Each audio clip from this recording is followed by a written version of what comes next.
Big boss മലയാളത്തിന്റെ പ്രേക്ഷകരുടെ കാത്തിരിപ്പിന് ഒടുവിൽ അവസാനമായിരിക്കുകയാണ്. കോമണേഴ്സിനുള്ള അഗ്നിപരീക്ഷ തുടക്കം കുറിച്ചിരിക്കുകയാണ്. ഇന്നു മുതലാണ് തുടങ്ങുന്നത്. ജിയോ ഹോട്ട്സ്റ്റാറിൽ ഓൾറെഡി സ്ട്രീമിംഗ് ആരംഭിച്ചു കഴിഞ്ഞു. ഇനി ടെലിവിഷനിൽ കാണാൻ പോകുന്നവർക്കൊക്കെ ഇന്ന് വൈകിട്ട് ഏഷ്യാനെറ്റിൽ കാണാവുന്നതാണ്. അല്ലാത്തവർക്കൊക്കെ ജിയോ ഹോട്ട്സ്റ്റാറിൽ ഓൾറെഡി ടെലികാസ്റ്റ് ആരംഭിച്ചിരിക്കുകയാണ്. അപ്പോൾ എല്ലാവരും പ്രതീക്ഷിച്ചിരുന്നത് പോലെ അതിന്റെ ആടും അതുപോലെ തന്നെ പല പ്രൊമോ വീഡിയോകളെല്ലാം പ്രേക്ഷകരെല്ലാം കണ്ടിരിക്കുകയാണ്. അപ്പോൾ ഈ ഒരു കോമണേഴ്സ് അഗ്നിപരീക്ഷയ്ക്ക് എത്തിയ 40 കണ്ടസ്റ്റൻസിൽ നിന്ന് 20 കണ്ടസ്റ്റൻസിനെ ആദ്യം പുറത്താക്കി എന്ന റിപ്പോർട്ടുകളൊക്കെ ഓൾറെഡി പുറത്ത് വന്നിരിക്കുകയാണ്. അപ്പൊ നമ്മൾക്ക് ഈ ഒരു എപ്പിസോഡ് കണ്ടു കഴിഞ്ഞപ്പോൾ മനസ്സിലാക്കാൻ സാധിക്കുന്നത് ഇതുവരെയും പുറത്താക്കിയിട്ടൊന്നുമില്ല, അവർക്ക് ഇനിയും അവസരങ്ങളുണ്ട്.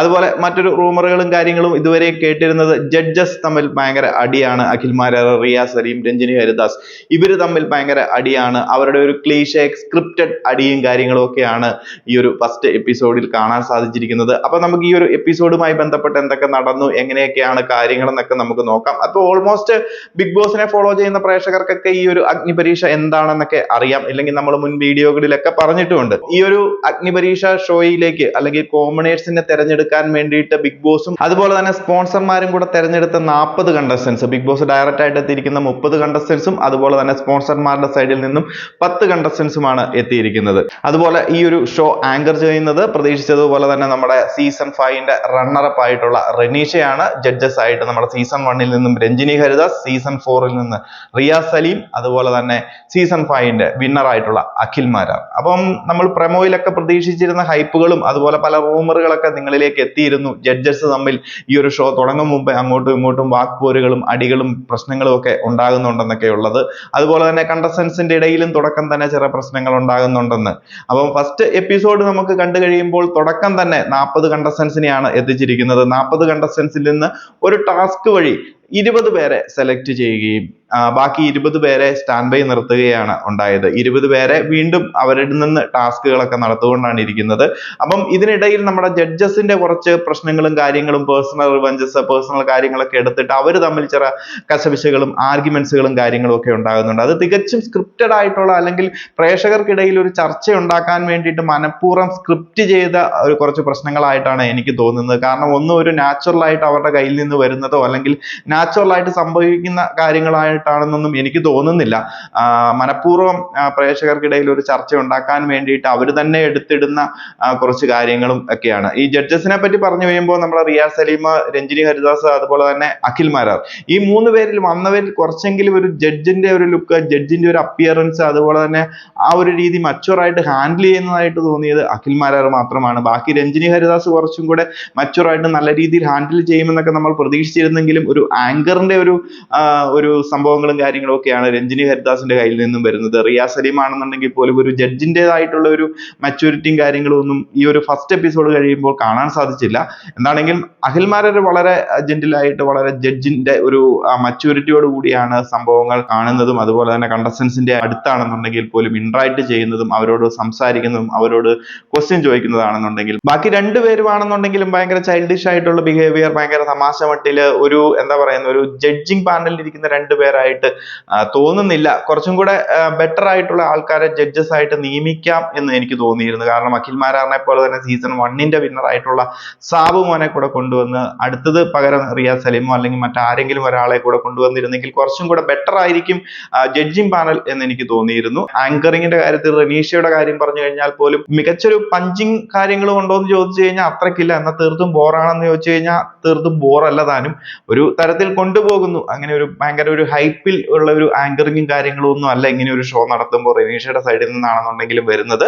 പിന്നെ നമ്മൾ വിചാരിച്ചതുപോലെ തീർത്തും ഫ്ലോപ്പ് ആയിട്ടുള്ള ഒരു അഗ്നിപരീക്ഷ ഷോയോ കാര്യങ്ങളോ ഒന്നും അല്ല നടക്കാൻ പോകുന്നത്. സ്റ്റാർ മാജിക് പോലെ കുറെ കാണാൻ പോലും ഇഷ്ടപ്പെടാത്ത, താല്പര്യമില്ലാത്ത കുറച്ച് ടാസ്കുകളും കാര്യങ്ങളും ഒക്കെ നടത്തി വെറുപ്പിക്കുമെന്നൊക്കെ കരുതിയെങ്കിൽ പോലും ഷോ തുടങ്ങി കഴിഞ്ഞപ്പോൾ നമുക്ക് കുറച്ചും കൂടെ ബെറ്റർ ആയിട്ടുള്ള അപ്രോച്ചാണ് ബിഗ് ബോസിന്റെ ടീമിന്റെ സൈഡിൽ നിന്നാണെന്നുണ്ടെങ്കിലും കോമണേഴ്സിനെ കണ്ടെത്താനുള്ള ഈ ഒരു അഗ്നിപരീക്ഷ റിയാലിറ്റി ഷോയിൽ നമുക്ക് കാണാൻ സാധിച്ചത്.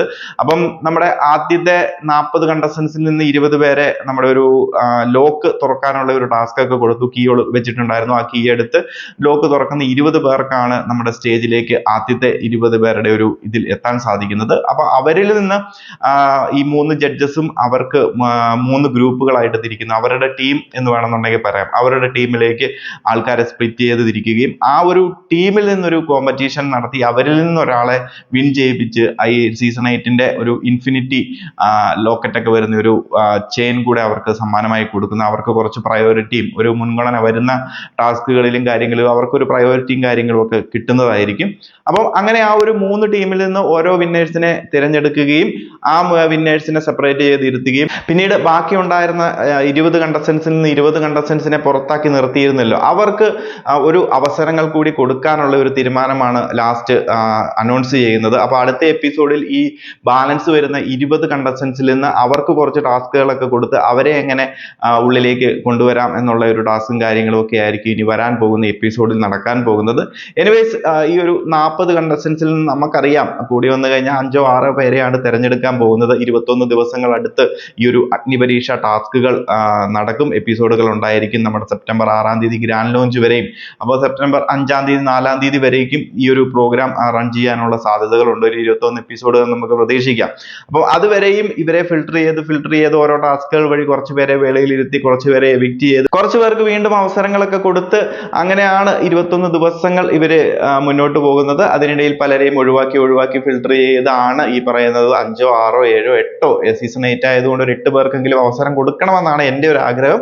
അല്ലെങ്കിൽ മിനിമം ഒരു 5-6 പേരെങ്കിലും കാണുമെന്ന് പ്രതീക്ഷിക്കുന്നു. എന്താണെങ്കിലും ആദ്യത്തെ ഒരു എപ്പിസോഡ് എന്ന നിലയിൽ മികച്ച രീതിയിൽ എന്ന് വേണമെന്നുണ്ടെങ്കിൽ പറയുന്ന ഭയങ്കര ഒരു ഹൈപ്പിലേട്ടൊന്നും എത്തിയിട്ടില്ല. പിന്നെ ജഡ്ജസ് ആയിട്ട് വന്നിരിക്കുന്ന 3 പേരിൽ അഖിൽ മാരാർ, രഞ്ജിനി, റിയ സലീം, ഇതിൽ അഖിൽ മാരാരെ കുറച്ചും കൂടി ഒരു ജഡ്ജിങ് പാനലിലേക്ക് നമുക്ക് പറയാനും അതുപോലെ തന്നെ ആ ഒരു ആദ്യത്തെ എപ്പിസോഡിൽ കുറച്ചും കൂടെ ബെറ്റർ ആയിട്ട് തോന്നി. ബാക്കി 2 പേരും ഒരു ജഡ്ജസ് ആയിട്ടൊന്ന് വരുത്താൻ പറ്റുന്ന രീതിയിലേക്ക് ലെവലിലേക്ക് ഉയർന്നു വന്നിട്ടുള്ളതായിട്ട് ആ ഒരു എപ്പിസോഡ് കണ്ടതിന് ശേഷം എനിക്ക് തോന്നിയില്ല. എന്നാണെങ്കിലും നമുക്ക് നോക്കാം വരും ദിവസങ്ങളിലൊക്കെ എങ്ങനെ ആയിരിക്കുമെന്നും അതുപോലെ തന്നെ ഇനിയും ഇവർ തമ്മിലുള്ള ക്ലീഷേ ഉടക്കുകളും കാര്യങ്ങളും. അഖിൽ ആണെന്നുണ്ടെങ്കിൽ പോലും ബിഗ് ബോസിനുള്ളിൽ നടന്ന അല്ലെങ്കിൽ അവരുടെ സീസണിൽ നടന്ന കാര്യങ്ങളൊക്കെ പറഞ്ഞിട്ടാണ് അങ്ങോട്ടൊരു ആർഗ്യുമെന്റ് നടത്തുന്നതും ചെറിയ രീതിയിൽ സംസാര വിഷയങ്ങൾ ഉണ്ടായതെങ്കിൽ പോലും, രഞ്ജിനി ആണെന്നുണ്ടെങ്കിലും നമ്മുടെ റിയാസ് ആണെന്നുണ്ടെങ്കിൽ പോലും ബിഗ് ബോസിനുള്ളിലെ കാര്യങ്ങളല്ലാതെ പേഴ്സണൽ കാര്യങ്ങളോ അല്ലെങ്കിൽ പുറത്ത് നടക്കുന്ന പേഴ്സണൽ ലൈഫിലെ കാര്യങ്ങളൊക്കെ കാണിച്ചുകൊണ്ടാണ് ആർഗ്യുമെന്റിനായിട്ട് എത്തുന്നത്, അല്ലെങ്കിൽ ചെറിയ പ്രശ്നങ്ങൾ ഉണ്ടാകാൻ വേണ്ടിയിട്ടുള്ള തുടക്കങ്ങളൊക്കെ കുറിക്കുന്നതും. ഇതും സ്ക്രിപ്റ്റഡ് ആണ്, ഭയങ്കര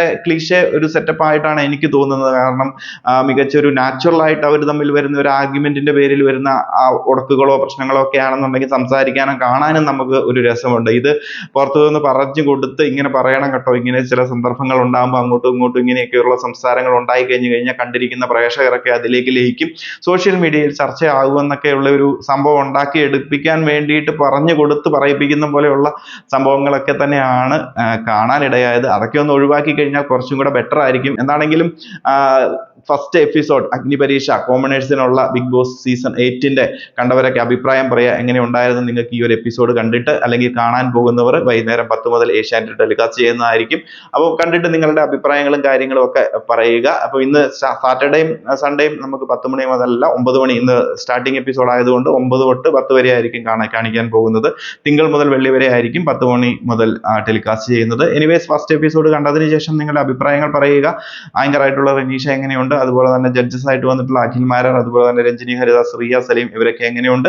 ബാക്കി കണ്ടസ്റ്റൻസിന്റെ പേരുകളോ കാര്യങ്ങളോ ഒന്നും ഞാൻ പറയുന്നില്ല നിലവിൽ, കാരണം 40 കണ്ടസ്റ്റൻസ് ഉണ്ട്. ഇവരുടെ പേരുകളൊക്കെ പറയാന്ന് വെച്ച് കഴിഞ്ഞിട്ടുണ്ടെങ്കിൽ കുറച്ച് കടുപ്പം തന്നെയാണ്. വിൻ ചെയ്ത് ഇവർ കുറച്ച് ഫിൽട്ടർ ചെയ്ത് കുറച്ച് ദിവസങ്ങൾ കൂടി വരട്ടെ, അപ്പോഴാണ് നിങ്ങൾക്ക് ഇവരെയൊക്കെ ഒന്ന് ഫെമിലർ ആയിട്ട് വരത്തുള്ളൂ. കുറച്ച് പേരുടെ പേരുകൾ പറയാനായിരിക്കും കുറച്ചും കൂടി എളുപ്പം. എനിവേസ് നിങ്ങളുടെ അഭിപ്രായങ്ങളും കാര്യങ്ങളും ഒക്കെ പറയുക, എങ്ങനെ ഉണ്ടായിരുന്നു ഫസ്റ്റ് എപ്പിസോഡ് എന്നും. അപ്പോൾ കൂടുതൽ ബിഗ് ബോസ് അപ്ഡേറ്റുകളുമായി മറ്റൊരു വീഡിയോയിൽ കാണാം.